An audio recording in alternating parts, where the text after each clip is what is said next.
You may have heard your friends using the term settler colonialism to explain what is happening in Israel, aka Palestine. For some, settler colonialism remains a relatively unknown concept. For historically disenfranchised communities, such as Palestinians, it is a long-standing reality that shapes the present. How could this tiny area accommodate 2.25 million displaced Gazans? We often perceive settler colonialism as a thing of the past.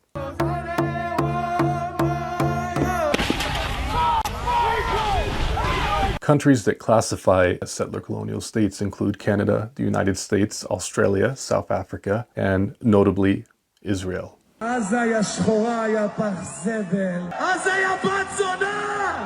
are ethno-states founded on white supremacy and stolen land. Ethno-states are characterized by rights that are reserved for one dominant group, reminiscent of apartheid South Africa, segregation-era US, and present-day Israel.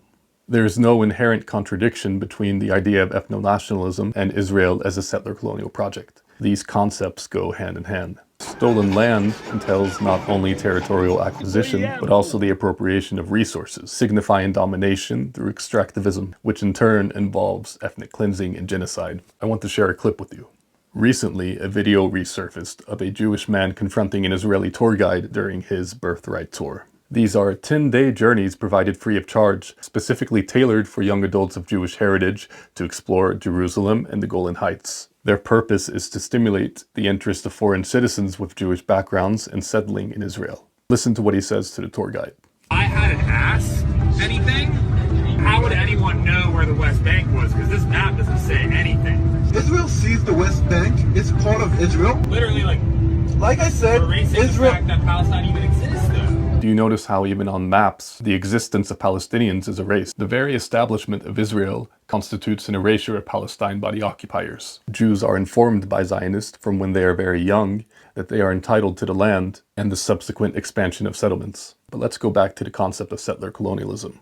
In simple terms, settler colonialism is a violent process in which a native population is replaced by an outside population. American historian Gerald Horne, in his work The Apocalypse of Settler Colonialism, reminds us that it is often described as more violent than non-settler colonialism or normal colonialism. Australian anthropologist Patrick Wolfe provides the following definition. Settler colonies are premised on the elimination of native societies. The colonizers come to stay. Invasion is a structure, not an event. Occupation always means a temporary situation. But this is not the situation, neither in West Bank nor in Israel or the Gaza Strip. This is colonization. We should understand that Israel is colonizing Palestine. What Wolfe is saying is that settler colonialism cannot be confined to a single phenomenon or an event of the past. It is a structure that is continually reproduced over time, consisting of numerous events, such as Israel's violent occupation of land since 1948. Throughout history, Europeans have consistently employed legal logics and racist ideologies to justify colonization. For white American settlers in the 18th century, the rallying cry was manifest destiny. Rooted in white supremacy, it embodied the God-given belief that pan-European settlers were destined to expand settlements across native territories, pillaging these lands for the expansion of slave plantations. Does the term God-given sound familiar? The Jewish people's rightful ownership of Eretz Israel, the land of Israel, is well documented throughout the Old Testament. In the Zionist vision of supremacy and settler colonialism, the motto was a land without a people for a people without a land. Notice the common language structure and how it erases the original inhabitants. It is crafted to instill a sense of entitlement and supremacy over those deemed inferior. Settlers often fabricate cultural ties to land and dehumanize the original inhabitants as a means to justify the stealing of land. You are stealing my house. If I don't steal it, someone else is going to steal it. No! And nationalist mythology plays a pivotal role in this process. Israeli professor Shlomo Sand of Tel Aviv University is among the many scholars challenging Jewish ties to Palestine. In his work, The Invention of the Jewish People, Professor Sand contends that the term Jewish people, in the context of Israel, is a political construct, an invention crafted to evoke sympathy from Western Protestants. Being a Zionist and returning to Israel is a political rather than a religious project. similar to being a Scot without necessarily being a Scottish nationalist. Sand explores how Jews lack a common ethnic lineage due to extensive conversions in antiquity, and lack a common language as Hebrew was not spoken in the time of Jesus, and Yiddish belonged to Ashkenazi Jews.